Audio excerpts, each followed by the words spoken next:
Good morning, everyone, and welcome to the third installment of our sermon series on the book of Esther, and we're looking at chapter 3. The children's book and film The Ugly Duckling was one of my favourites as I grew up, and it told the story of a duckling that had become increasingly out of place as it grew up, dappled and oversized among its pretty and petite siblings. They all, of course, looked the same. They grew into these beautiful mallard ducks, and the ugly duckling still looked grey and shaggy until one day it woke up as a beautiful white swan. As a lesson in judging people by their appearances and how to treat those differently in a society, it was profound. Never judge a book by its cover.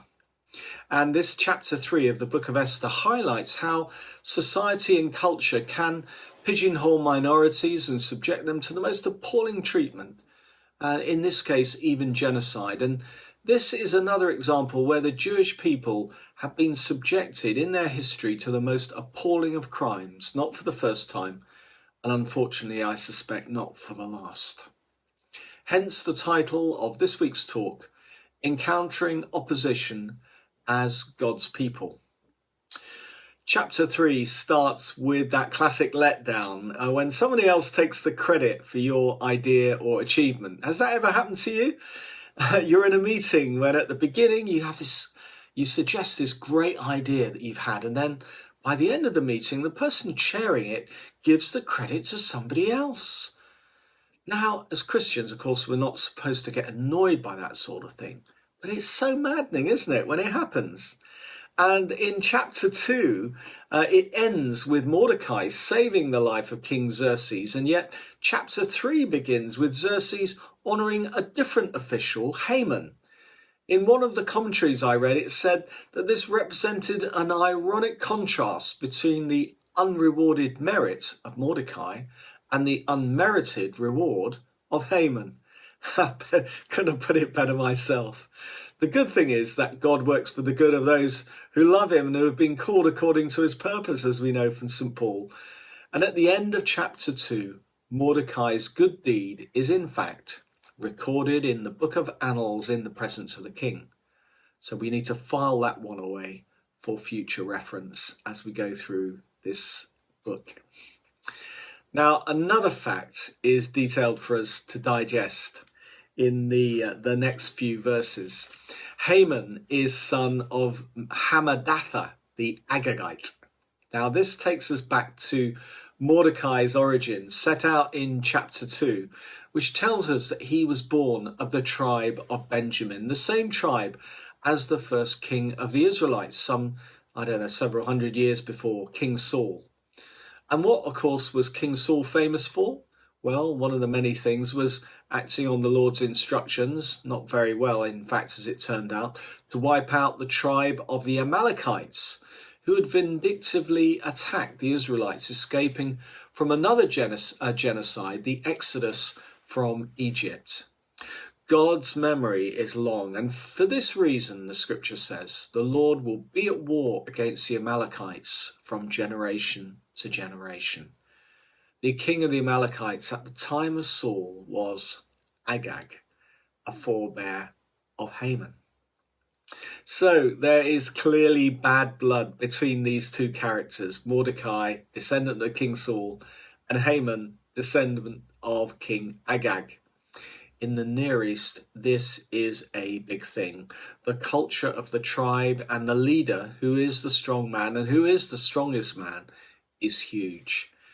We don't need to look back very far in history to think of someone like Saddam Hussein, who managed to keep Sunni and Shiite Muslims and even a small proportion of Christians in the same country, Iraq, for so long. How did he do it? Well, the answer was he was a ruthless leader, a strong man who was held in fear, yes, but also in respect by the tribal leaders. But I digress. Let's go back to this story. Haman had somehow pleased King Xerxes, and he was elevated to a position above all the other officials. Bowing down and paying homage, according to the historian of the time, Herodotus, was common in Persian court culture, but we read Mordecai would not bow down to Haman. Was this because of a religious objection? Probably not, because we're told that the prophet Jeremiah in chapter 29 of his book encourages Jews to accept the customs of the culture unless it directly conflicted with or implied worship of one other than the one God.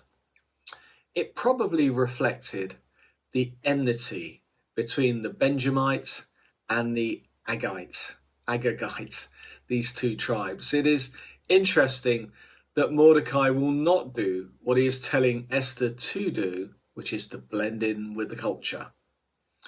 Mordecai's refusal is brought to the attention of Haman. And just to add petrol to the fire, Haman is told it's because Mordecai is a Jew.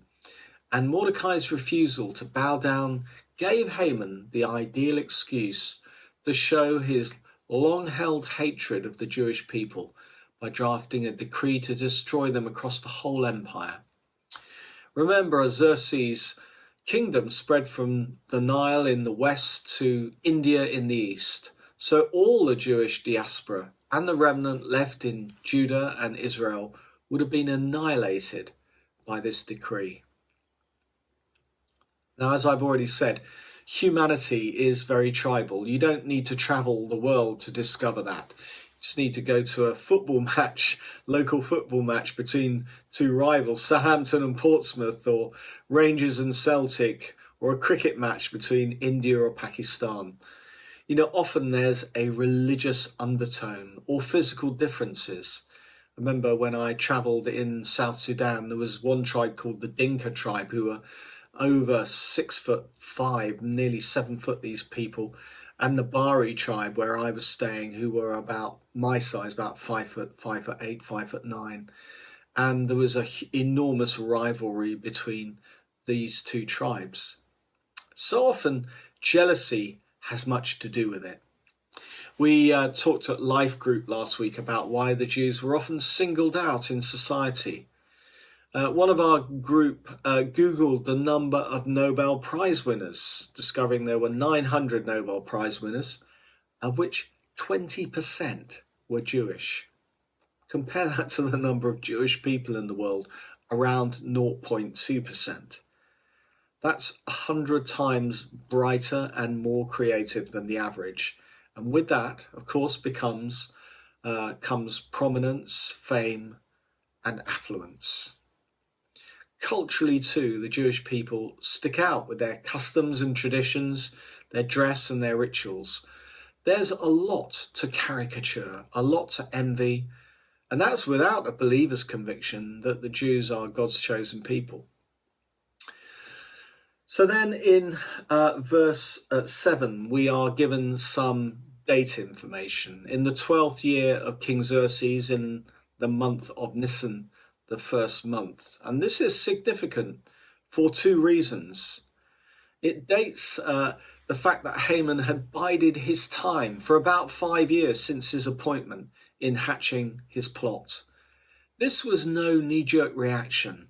Rather, it was a deep-seated hatred that was working its way out in a calculated, premeditated genocide. Second thing was as this plot comes to its climax, the Jewish people are about to celebrate Passover, the very event that commemorates escape from captivity and oppression to freedom. The irony is that while they were celebrating their escape, Haman was plotting their capture and annihilation. And so in verse 8, Haman presents the draft decree to Xerxes. He doesn't name the Jewish people, rather says, there is a certain people. Now, Xerxes isn't coming out as a great leader. We've read in the first chapter, he just lost a big battle in Greece and is coming out back from that campaign defeated, possibly broke, following the cost of a battle he didn't win. He's fallen out with his wife, who has challenged his leadership and his manhood.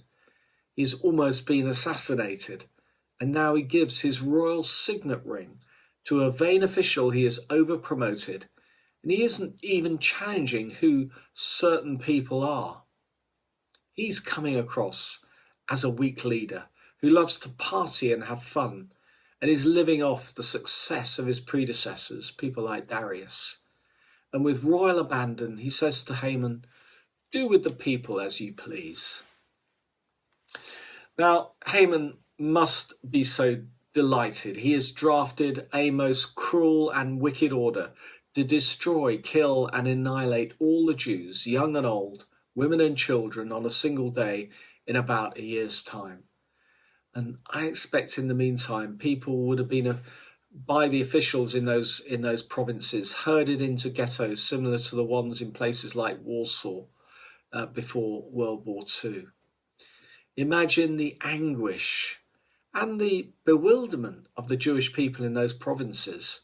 It was bad enough it was happening, but seeing your race and community being advertised for destruction, it must have been so traumatic. What an evil plan this was. And the date had been selected by Haman by casting lots, by throwing a dice. This was the sort of society the Jewish people of God were living in, a society that believed in fate rather than God's providence. But where was God? Had he deserted them again after the lessons of the exile? Despite elevating them to positions of respect and influence in their society, was he just then going to dash them to pieces and destruction before the hand of this age-old enemy of the Jewish people, Haman the Agagite? No wonder we read in the next chapter, Mordecai and his community put on sackcloth and ashes and fasted, and in no doubt prayed. In contrast, the king and Haman, as we read in verse 13, the end of this chapter, sit down to drink. The city of Susa, it says, was bewildered. So how does this story impact us, and how should we, first as individuals and secondly as church, deal with the message here? Well, I think as individuals, we have to look back to our recent history. We see only 80 years ago, one of Europe's most sophisticated countries, Germany, becoming complicit in a similar act of genocide. And the church there, the established church, turning a blind eye to first the discrimination and then the attacks on Jewish minorities, and then, of course, the mass extermination of the Jewish nation, or attempted mass extermination across the whole of Nazi Germany and the Nazi Empire. Thank God for the heroes such as Dietrich Bonhoeffer of the Confessing Church, who were a small prophetic voice for these 6 million who perished. And I think every Christian should make a pilgrimage to either Yad Vashem in Israel or one of the camps in Poland, such as Auschwitz, to remind themselves of the forces of evil that are always trying to destroy the nation and people of Israel. Even recently, we have witnessed the scourge of anti-Semitism in the Labour Party, and how easily these attitudes can infiltrate our society and, in fact, all political parties. And we mustn't become complacent. We need to confront these attitudes, but also our own prejudices. The Amalekites can disguise themselves very well, both in Esther's time and now.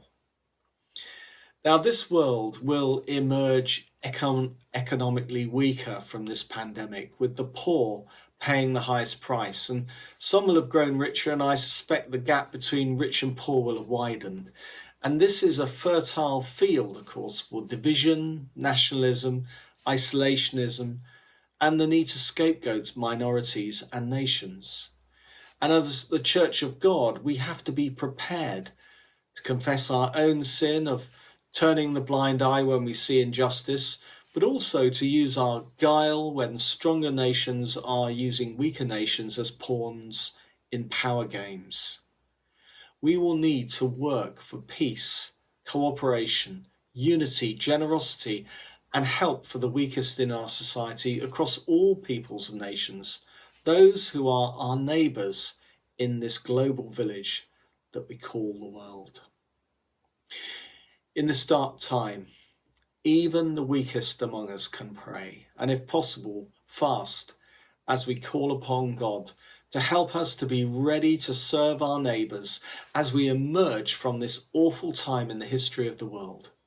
What is God calling us to do, and how will he help us accomplish this? As we shall see in the rest of this story, and in many places in the Bible and in the history of God's people, he will not let us down.